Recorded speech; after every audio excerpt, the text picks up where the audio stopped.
Stopp, ok, ég ger mig grein fyrir því að það full snemmt að byrja eitthvað að halda upp á einhvern áfanga þegar maður búinn að ná að klára 10. vídeóið sitt, það er full snemmt.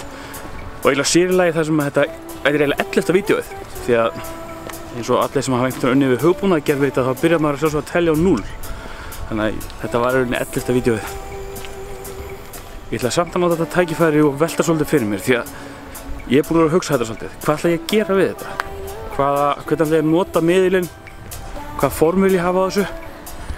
Ef við spáum í þessu fólk var að blogga í gamla daga og er eflust að gera enn, þá voru svona 2 tegundir í gangi. Það var svona sjálfsbloggararnir sem voru bara með einn svona dagbókafærslu sem þeir eru bara að segja frá því sem þeir eru að gera. Og ef ég væri að gera það, sem er enda mjög algengt í þessum videoblogg heimi og náttúrulega nær einhvers svona hámarki held ég í Snapchat-rónum og ég hef engan áhuga á að fara full Snapchat. Everybody knows you never go full retard. Ef ég væri að gera það, þá var ég eflaust að tala meir hvað ég er að gera, segja frá því að ég fór út að hlaupa í gær, ekki eins og í vídeóum daginn, heldur fór ég alveg út að hlaupa og ég væri ábyggilega að birta meira af einhverjum svona grútlegum myndböndum á fjölskyldunni eins og til dæmis þessu. Og ég væri líka ábyggilega að segja frá því að ég er aftur grasekkill, konan er aftur stungin á út úr bænum.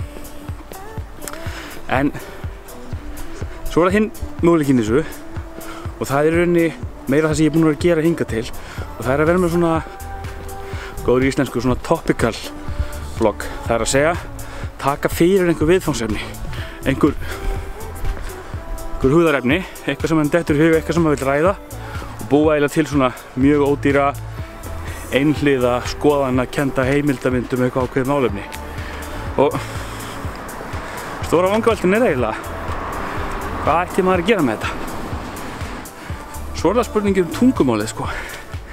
Ætti maður að halda þessi straight eins og þetta er eða ætti maður að gera eitthvað á ensku líka því að það hafi einhver aðilar úti komið að orðið mig og sagt heyrðu það væri frábært ef þú myndir gera einhver svona vídeo á ensku svona með fókus á Ísland og þá væri maður ábyggilega meira svona eitthvað að velta fyrir sér túristartengdum hlutum sem verður reyndar að viðurkennast það svona almennt sem ég er ekkert voðalega ofarlega á áhugalistanum hjá mér.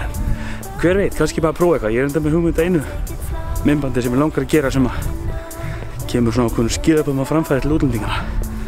En allavega, daginn, þá er þetta eitthvað sem ég er svona mikið að spá í og mun halda áfram að spá í og ákveða að hugsa þetta sem tækifæri svona þar sem þetta var þáttur númer 10 að fara svona svolítið að spá í hvað er ég? Jæja, hörðu, ef að þið hefum einhverja skoðun á þessu eins og alltaf þá með ég gjarnan læka, með ég gjarnan subscribe á rásina og kommenta hérna á YouTube ef ykkur finnst ég ætti að gera eitt eða annað.